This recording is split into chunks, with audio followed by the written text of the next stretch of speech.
Voilà, amis chers internautes de www.boyartalms.com ñoom mbégte contentement bu baax a baax comme ni leen ko defalee di leen toppal lii di actualité nationale et internationale tey di tombeek le 19 décembre 2022 ñu doxantu loon fi nga xam ne mooy ci biir marché bi Ndombe Diop doon leen xoolal li nga xam ne mooy préparation décembre bi fête yi ak aussi tamit cadeau yi nga xam ne vendeurs yi ñu ngi koy exposé di xaar clients yi fii ci Diourbel ci biir doxantu boobu noonu tase nañu ki nga xam ne mooy Khadim Gningue si mu doon ki jaaykatu jouet di xaar clients yi moom xamal nañu bu baax a baax ne que fii si Diourbel njaay mi dafay yéex clients yi duñ teel a génn mais aussi tamit xëy na peut-être li nga xam ne mooy dëkk bu dëgër bi moo tax clients yi boobu génnagul ñu diglu ki nga xam ne mooy Khadim. leen ziar man la Khadim Gningue dëkk Diourbel. waaw liggéey bi nag pas encore parce que commencé gut quoi mais exposé nañ bagage yëpp mi ngi ñu teg.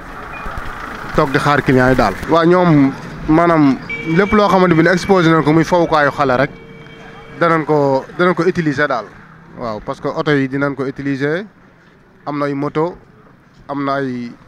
maanaam lépp loo xamante bi ne daal exposé nañ ko si taabal daal am nañ ci yitte daal. voilà ginnaaw bi ngeen digloo Khadim Gningue yemuñu foofu continué nañ di doxantu ci biir marché bi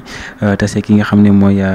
Ndak Gueye moom di jaaykatu jouet Greenland ak lépp li nga xam ne dafay taaral li nga xam ne mooy feetu décembre fii ci Diourbel moom mu xamal nañu moom bi mu commencé di jaay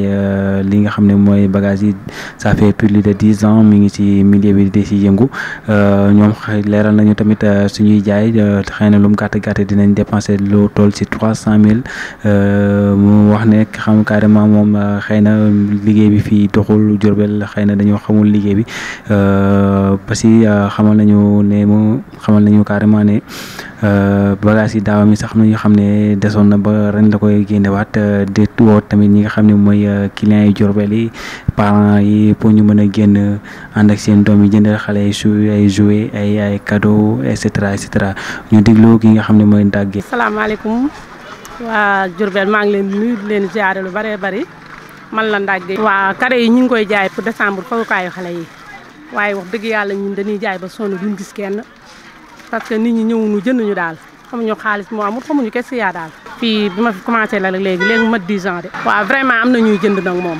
bu ñu yoree xaalis dañuy ñëw dañuy jënd mais njënd mi demeetul noonu man yor naa bagage yoo xam ne presque daaw sama bagage xaaju des na lu bari. maanaam li ñuy financé bu ñuy jënd bagage ay 300 000 ñun dinañ financé ay 300 000 250 000 lu waaye am rek sa poche nu mu toll rek